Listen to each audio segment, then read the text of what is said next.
आ आ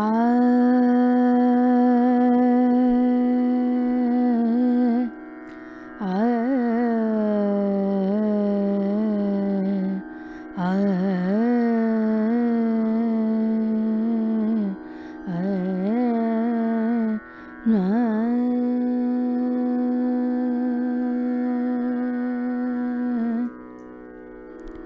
राग मालकौंस।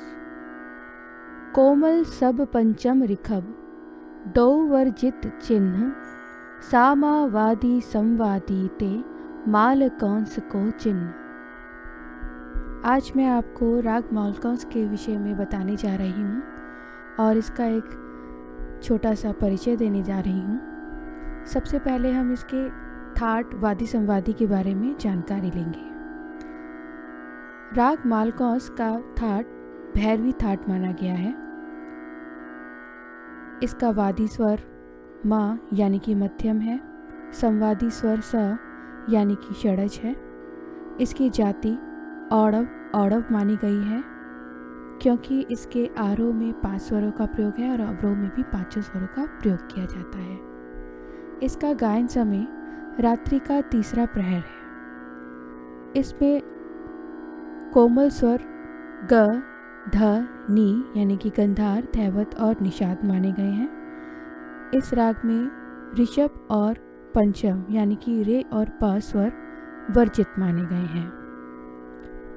अब मैं इस राग की कुछ विशेषताएं आपके साथ में साझा करने जा रही हूँ। यह राग भैरवी थाट से उत्पन्न माना गया है। पंचम स्वर वर्जित होने के कारण इस राग को गाते समय तानपुरे पर मध्यम स्वर मिलाकर गाते अथवा बजाते हैं। अधिकतर बच्चों हम देखते हैं कि बहुत सारे राग हम गाते हैं और हम तानपुरे पर षडज, पंचम और षडज मिलाकर राग का विस्तार करते हैं, परंतु राग मालकौंस में क्योंकि पंचम पूर्ण रूप से वर्जित है और हम मध्यम का प्रयोग अधिक करते हैं, तो राग मालकौंस में तानपुरे पर मध्यम स्वर मिलाकर हम राग का विस्तार करते हैं। इस राग को मालकौंस या मालव कौशिक भी कहते हैं। यह एक पुरुष राग है। इसमें वीर रस की प्रधानता रहती है। कुछ मतानुसार यह राग आसावरी थाट के अंतर्गत आता है, लेकिन रे वर्जित होने के कारण इसको भैरवी थाट के अंतर्गत मानना ही उचित है। इस राग में गंधार, धैवत और निषाद यानी कि ग, ध और नी स्वर कोमल हैं।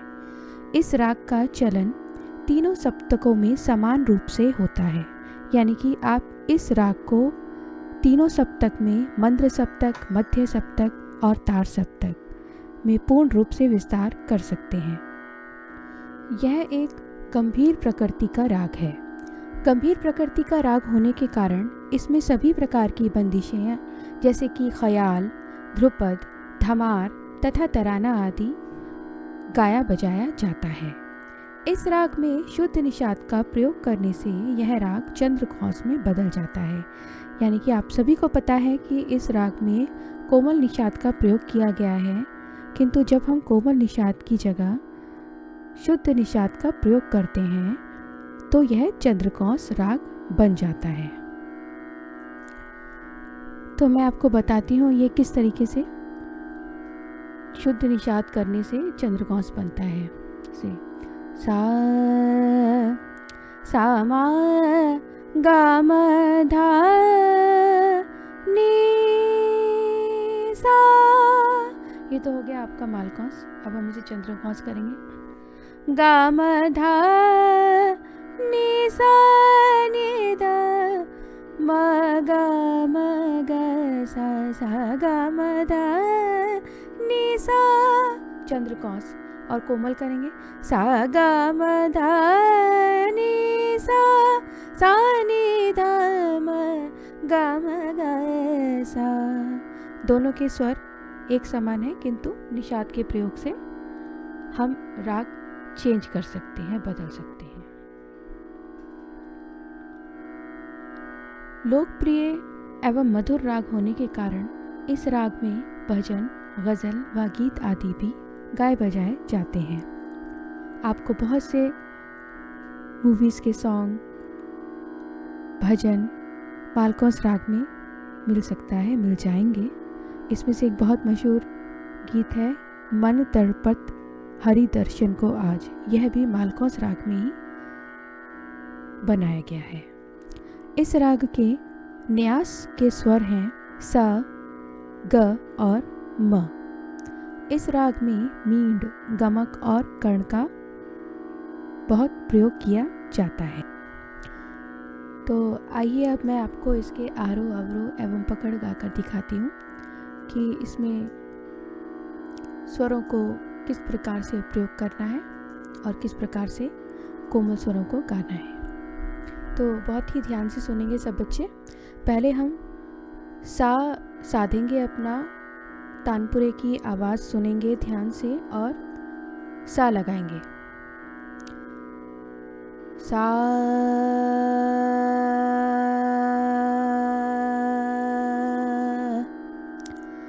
सा गा मा धा नी सा, सा नी धा मा गा मा गा सा, पकड़ धा नी सा मा गा मा गा सा। तो देखा आपने मैंने किस तरीके से राग मालकोस के आरोह अवरोह एवं पकड़ गाकर आपको सुनाए। आप भी इसी तरीके से इसके आरोह अवरोह पकड़ लगाने की कोशिश कीजिए।